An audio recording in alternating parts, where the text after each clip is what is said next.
नमस्कार दोस्तों, मैं नीरज कुमार सोनडिया हमारे इस चैनल परीक्षा प्रिपरेशन में आप सभी का स्वागत करता हूं। आप सभी को पता है कि भाई इस दौरान हमारी एमपीटीटी का पेपर सितंबर माह में प्रस्तावित है, जैसा व्यापम ने कैलेंडर डाला हुआ है। यदि व्यापम कैलेंडर डाला हुआ है, इसके अकॉर्डिंग यदि पेपर हमारे टाइम पे हो जाते हैं, और मैं भगवान से यही उम्मीद करूंगा कि टाइम पर पेपर हमारे हो जाएं, क्योंकि बहुत लंबा इंतजार रहा है। 2011 से अब तक बहुत लंबी यहाँ पर तपस्या आप सभी लोगों की रही है। तो उसी को सार्थक बनाने के लिए जैसे आप सभी की रिक्वेस्ट थी कि सर ऑनलाइन क्लास स्टार्ट कीजिए, क्योंकि अभी जो लॉकडाउन का पीरियड था या कोरोना काल था, हमने बहुत सारी समस्याओं को झेला हुआ है और पढ़ाई लगभग ना के बराबर हुई है। ठीक, जो कुछ हमने पढ़ा हुआ था वो सब सीमित हो चुका है। तो उसी को उद्देश्य से या उसी को और अधिक गतिशील करने के उद्देश्य से मैंने और हमारे पूरी टीम ने एक इनिशिएटिव लिया हुआ है कि हम आपको हमारे इस चैनल के माध्यम से सारी सब्जेक्ट की तैयारी जो एमपीटीटी के लिए बहुत आवश्यक है उनको पूरा कराएंगे। यहाँ देखिएगा, मैं एक प्रारूप बता देता हूँ किस प्रकार से परीक्षा का पैटर्न होगा। आप सभी को जैसे जानकारी है, लेकिन फिर भी यहाँ पे डिस्कस करना जरूरी है, क्योंकि आज हमारा पहला लेक्चर होगा। ठीक, ये हमें ध्यान रखना है। तो पहला पार्ट रहेगा बाल विकास एवं शिक्षण शास्त्र। यहाँ पर 30 प्रश्न होंगे, 30 अंक के लिए है। यहाँ देखिएगा, हर एक टॉपिक में शिक्षण शास्त्र आना जरूरी है, क्योंकि आप टीचर बनने जा रहे हैं, और टीचर बनने जा रहे हैं तो शिक्षण शास्त्र में से जो शिक्षण की कला होती है उससे रिलेटेड प्रश्न जरूर पूछेंगे, क्योंकि ये साइकोलॉजी का पार्ट होता है। शिक्षण शास्त्र की बच्चों को कैसे समझ में आ रहा है या नहीं आ रहा है, ये दोनों बिंदु यहाँ देखे जाएंगे। अब देखते हैं, हमारे पास में ये टॉपिक पहला हुआ, और ये टॉपिक पढ़ाने वाला हूँ मैं, मतलब नीरज कुमार सोनडिया। आप सभी को पता है कि इस सब्जेक्ट में मेरी एक किताब भी है बाल विकास एवं शिक्षण शास्त्र की। इसी के बेसिस पर हम लोग पूरी तैयारी करना शुरू करने वाले हैं। दूसरा एक पार्ट रहेगा कि इस बाल विकास एवं शिक्षण शास्त्र के संबंध में, ठीक, हम सारे एक टॉपिक्स जो होते हैं जितने भी थे उनको पूरा कवर करेंगे। और आपको यहाँ पर हम ध्यान रखेंगे, मेरा जो प्रयास रहेगा वो CTET लेवल का रहेगा। आप यहाँ पर देखेंगे ग्रेड 2 और ग्रेड 3, मतलब पेपर 1 पेपर 2 CTET का होता है वो, और MPTT के लिए ग्रेड 2 ग्रेड 3 दोनों कवर कराए जाएंगे।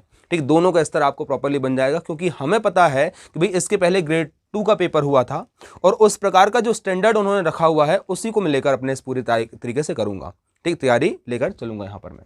दूसरा पार्ट है समान हिंदी एवं शिक्षण शास्त्र, यहाँ पर भी रहेगा। ठीक, यहाँ 15 अंक की समान हिंदी और शिक्षण शास्त्र रहेगा। यहाँ पर कितने अंक का, तो ये भी 15 अंक का रहने वाला है। ठीक, तो 30 अंक दोनों यहाँ पर रह जाएंगे, और 30 यहाँ प्रश्न यहाँ सामने आएंगे। तो 30-30 दोनों पार्ट हैं, और हमारा फिर से प्रयास कि भी इस हिंदी में भी आप लोग बहुत अच्छा प्रयास करें, बहुत अच्छे मार्क्स लेकर आएं।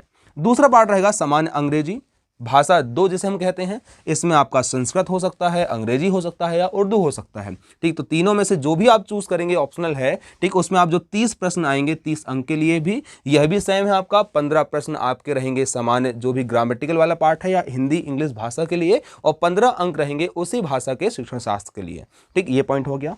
अगला देखते हैं सामान्य गणित। तो ये भी एक महत्वपूर्ण टॉपिक है सामान्य गणित का, और इसे भी हम लोग कवर करते हुए चलेंगे। ठीक, और इसे पढ़ाने वाले कौन है, चेतन सर, आप सभी को जानकारी है। सामान्य गणित और 15 अंक यहाँ पे शिक्षण शास्त्र रहेगा। ठीक, नेक्स्ट बात करेंगे अगला, तो ये पर्यावरणीय एवं शिक्षण शास्त्र जो है, तो वह भी हमारे सामने है। 30 प्रश्न यहाँ पर आएंगे 30 अंक के लिए, तो इसमें भी शिक्षण शास्त्र का भी एक वेटेज महत्वपूर्ण रहेगा। ठीक, हालांकि अभी तक की जो क्लासेस होती है वहाँ पर थ्योरेटिकल वाला पार्ट तो बहुत अच्छा करा दिया जाता है, लेकिन शिक्षण शास्त्र में सीधे प्रश्न मार दिए जाते हैं, कुछ और कर दिए जाते हैं, जबकि सबसे ज़्यादा कन्फ्यूजन या जो समस्याएं होती हैं वहीं पर होती हैं। तो हमारी इस पूरी टीम का ये प्रयास है कि भाई आपके शिक्षण शास्त्र में कहीं से कोई प्रश्न भी गलत ना रहे। ठीक, ये ध्यान रखना है। और टोटल पूरा प्रश्न रहेंगे हमारे पास 150, और 150 अंक यहाँ पर रहेंगे। ठीक, और हमारा प्रयास ये है कि आप यहाँ पूरे इस पेपर में ठीक 140 प्लस का टारगेट करें और इसको अचीव करें। ठीक, ये 140 प्लस आपके आने चाहिए यदि आपने प्रॉपर्ली अच्छे से पढ़ा हुआ है तो। ठीक, अब मेरी रिक्वेस्ट रहेगी भाई, जब मैं बाल विकास पढ़ाऊंगा आप सभी लोगों को, तो आपको जो मेरी किताब है उसको तो रखना है, या फिर आपके आसपास जो भी किताब रहेगी वो, उससे हम लोग कुछ चीज़ें मार्क भी करते जाएंगे। और दूसरी एक और बात ये है कि भाई जो सिलेबस के, क्योंकि थ्योरेटिकल आपके, मैं अभी क्या कर रहा हूँ, बोल के सुना रहा हूँ आप लोगों को। ठीक, और बोल के सुनाऊंगा तो PDF तो कुछ अवेलेबल रहेंगे यहाँ पर मैं हालांकि इसके पार्ट में, लेकिन जब किताब आपके सामने रहेगी तो इससे बहुत सारे कंसेप्ट आपके क्लियर होते जाएंगे। मार्केट में हमारी बहुत सारी किताबें हैं, लेकिन किसी में कोई टॉपिक को ज़्यादा, किसी को टॉपिक को गायब कर दिया है। ठीक, तो इस सभी को मैंने समाप्त करते हुए, जो समस्याएं थी उनको दूर करते हुए, अपनी किताब में सारे विषयों को मैंने यहाँ कंप्लीट किया हुआ है। इस किताब में आप देख सकते हैं, ये हमारे पास किताब है, सभी बच्चों के पास जानकारी होगी और आसपास के आपके पूरे जो बुक डिपोज हैं उनमें अवेलेबल है।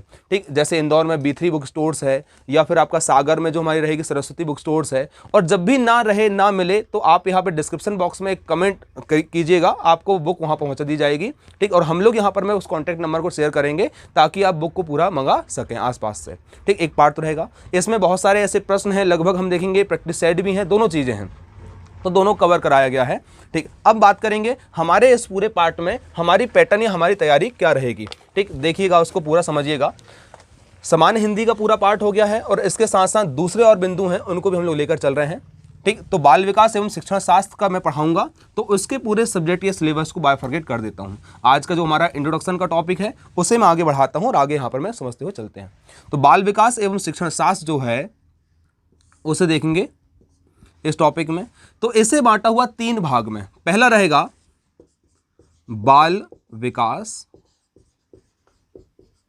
इसका अर्थ की प्रकृति या सारी बातें रहेंगी। यहां से आएंगे 15 अंक के प्रश्न, 15 प्रश्न रहेंगे। ठीक, दूसरा रहेगा समावेशी शिक्षा,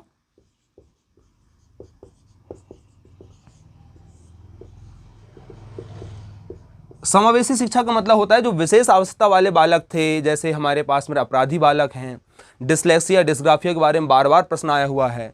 तो ये सारी जो अक्षमता या कोई और बिंदु थे उनसे लेकर के प्रश्न यहाँ पे पूछे जाएंगे और ये आएगा 5 नंबर के लिए, 5 अंक के लिए।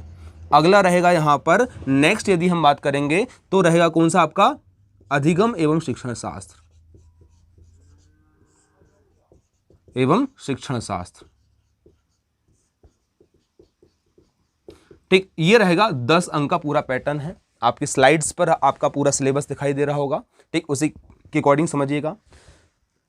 बाल विकास एवं शिक्षण शास्त्र है, इसमें कौन कौन से टॉपिक्स हैं तो हम देखते हैं। पहले तो बाल विकास का अर्थ क्या होगा, यहां हम पढ़ने वाले होंगे साइकोलॉजी का अर्थ। तो शुरुआत करेंगे, बाल विकास एग्जैक्टली लिया हुआ है चाइल्ड साइकोलॉजी से, और चाइल्ड साइकोलॉजी के पहले पढ़ना जरूरी है साइकोलॉजी को, कि भाई व्यवहार का अध्ययन है या फिर मानव का अध्ययन है या किस प्रकार का अध्ययन है, ये सारी बातें को जो क्रियात की जाएगी। तो इसको मैं पढ़ाऊंगा अगले लेक्चर में, पूरा डिटेलिंग हम लोग वहां करने वाले होंगे। तो ये बाल विकास में पहला तो 15 अंक का टॉपिक हमारे पास होने वाला है, ये इंपॉर्टेंट। तो पहला हो गया अर्थ। ठीक, फिर रहेगी यहां प्रकृति, इसके बारे में प्रकृति के साथ यहां देखेंगे जो अगला महत्वपूर्ण टॉपिक है वो है अवस्थाएं, बाल विकास की अवस्थाएं। और यहां से आप देखिएगा हर बार प्रश्न आए हुए हैं और बहुत सारे प्रश्न आए हुए हैं, मतलब कि 1 या 2 प्रश्न की बात नहीं कर रहा हूं, 2 से 3 प्रश्न भी कई बार यहां पर आ जाते हैं। और इनके साथ अगला रहेगा समाजीकरण, अगला टॉपिक हमारे पास में समाजीकरण को आप देखिएगा। समाजीकरण के पश्चात नेक्स्ट अगला टॉपिक रहेगा जैसे बुद्धिमत्ता या बुद्धि के बारे में, बुद्धिमत्ता का मापन जो IQ लेवल रहेगा उसके बारे में रहेगा। नेक्स्ट रहेगा संज्ञानात्मक एवं व्यवहारात्मक विकास जो रहेगा। ठीक, मुख्य रूप से हम देखेंगे नैतिक विकास की बात कर रहे होते हैं। तो संज्ञानात्मक जो विकास है उसमें हम लोग पढ़ने वाले होंगे। ठीक, जीन पियाजे का जो कंसेप्ट है वो, लेव वाइगोटस्की जो साहब हैं उनके बारे में उनका कंसेप्ट पढ़ने वाले होंगे। ठीक, और जो हमारा नैतिक विकास रहेगा तो उसमें जो कोहलबर्ग हैं उनका हम सिद्धांत पढ़ेंगे। और इन सिद्धांत के साथ साथ एक और जो बात रहेगी अगली, वो महत्वपूर्ण जो रहेगा कि जो हमारा जीन पियाजे का नैतिक विकास का सिद्धांत है उसे ही मैं पढ़ाऊंगा। समानता है टीचर्स इस बात को स्किप कर देते हैं, लेकिन उन्होंने सिद्धांत को दिया हुआ है तो मैं आपको जरूर इसके बारे में बताऊंगा। ठीक, नेक्स्ट बात करते हैं इस समाजीकरण के साथ, ये 2 टॉपिक के साथ अगला आएगा यहां पर मैं, ठीक, जेंडर की भूमिका, बालक विकास को प्रभावित करने वाले कारक कौन कौन से हैं उनके बारे में पढ़ेंगे। ठीक, तो ये बेसिक सा पार्ट यहाँ पे हो गया। अगला हम देखेंगे यहीं पर मूल्यांकन की प्रक्रिया भी देखी जाएगी, मूल्यांकन या मापन जो होता है वो। ठीक, नेक्स्ट देखेंगे समावेशी शिक्षा का पार्ट रहेगा, जो 5 अंक के प्रश्न जहां से आने वाले हैं उसमें एक टॉपिक रहेगा सबसे महत्वपूर्ण। ठीक, जो बालकों में विभेद करने वाली प्रक्रिया। ठीक, इसमें कौन कौन से रहेंगे भाई, तो आपके जो अधिगम अक्षमताएं हैं उनको पढ़ने वाले होंगे, अपराधी बालक हैं, ठीक, प्रतिभाशाली बालक हैं, ठीक, पिछड़े बालक हैं, इन सभी के बारे में हम पढ़ने वाले होंगे। ये 5 अंक का टॉपिक यहाँ से आ रहा होता है और ये भी बहुत महत्वपूर्ण है। ठीक, इसके सारे जो डायमेंशंस हैं अलग अलग प्रकार के उनको मैं यहाँ बताऊंगा और विस्तार पूर्वक यहाँ हम चर्चा करने वाले होंगे। ठीक, ये टॉपिक क्योंकि यहाँ से भी प्रश्न आते हैं और बार बार आते हैं, क्योंकि कई बार में यहाँ पर हमें समझ में नहीं आता है एग्जैक्टली कि क्या कैसे प्रश्न इसने पूछा हुआ है सामने वाले इस एग्जामिनेशन में। ठीक, तो ये कंफ्यूजिंग प्रकार के प्रश्न होते हैं। बाल अपराध के ऊपर जो प्रश्न आ रहे होते हैं तो कारणों के बारे में पूछा जाएगा, विद्वानों की जो परिभाषाएं हैं उनके बारे में पूछेगा, क्योंकि सबसे बड़ी बात यह होती है एक होता प्रतिभाशाली बालक, एक होता सृजनात्मक बालक, दोनों में भी अंतर होता है। ठीक, दोनों में बहुत सारे अंतर की बात करें यहाँ पर मैं, क्रिएटिविटी से आ रहा है एक हमारे पास में, और एक तरीके से अलग बोलेंगे तो प्रतिभाशाली की कहानी हमारे पास अलग रहेगी। ठीक, तो इन दोनों को पढ़ने वाले होंगे।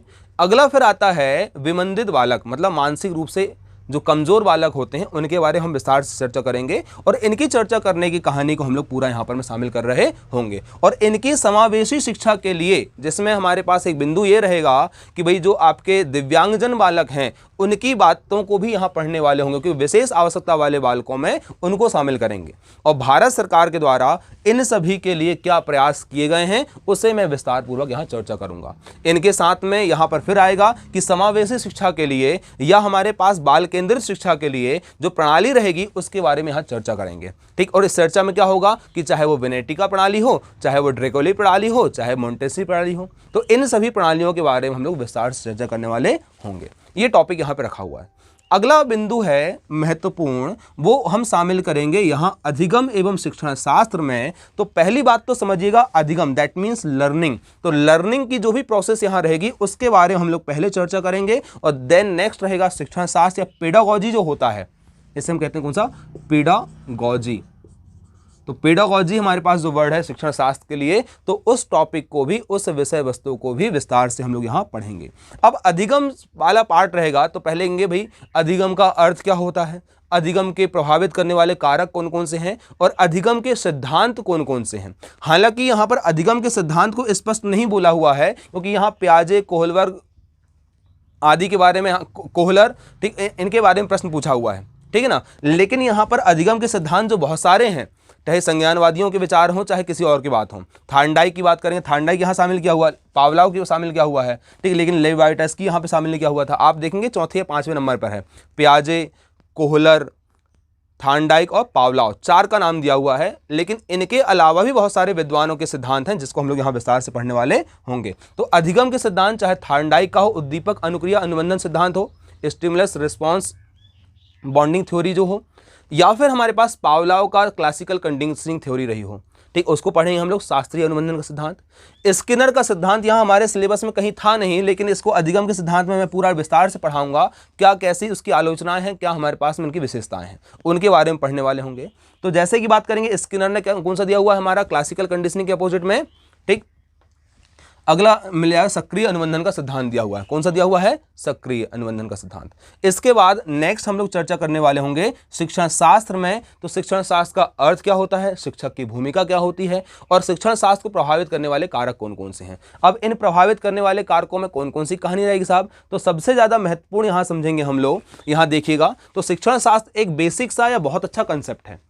अब इस कंसेप्ट में हमें ये तो समझना जरूरी है कि शिक्षण शास्त्र में जैसे कुछ जो विद्वान थे उनकी बातों को हम लोग पढ़ने वाले होंगे, शिक्षण शास्त्र के जो सिद्धांत होते हैं उनको पढ़ने वाले होंगे, शिक्षण सूत्र को पढ़ेंगे, और इन्हीं के प्रकार में अन्य जो बहुत सारे बिंदु हैं उन्हें यहाँ कवर करते हुए चलेंगे। यहीं पर हमारे पास एक टॉपिक रहेगा मूल्यांकन का। तो हालांकि मैं मूल्यांकन की प्रक्रिया को यहाँ पर भी बताऊंगा और यहाँ पर भी विस्तार से चर्चा करते बताऊंगा कि भाई मूल्यांकन का बालक की जो साइकोलॉजी होती है उस पर क्या प्रभाव पड़ने वाले होते हैं, और कौन सी नवीन पद्धतियों का सही तरीके से प्रयोग किया जाए कि शिक्षण शास्त्र की प्रक्रिया या जो शिक्षण की प्रक्रिया होती है बहुत आसान से हो जाए। ये पूरा प्रयास मेरा यहाँ रहेगा, ठीक। तो मैं गुजारिश करूंगा या मेरी एक कोशिश रहेगी आप सभी से कि भाई आपका जो शिक्षण शास्त्र रहेगा और बाल विकास, ये पूरे टॉपिक आपके बहुत अच्छे हो जाएं, ठीक। और एक और सबसे अच्छी बात बता दूं आप लोगों को कि जो बाल विकास का शिक्षण शास्त्र है वो सारे शिक्षण शास्त्र का आधार है।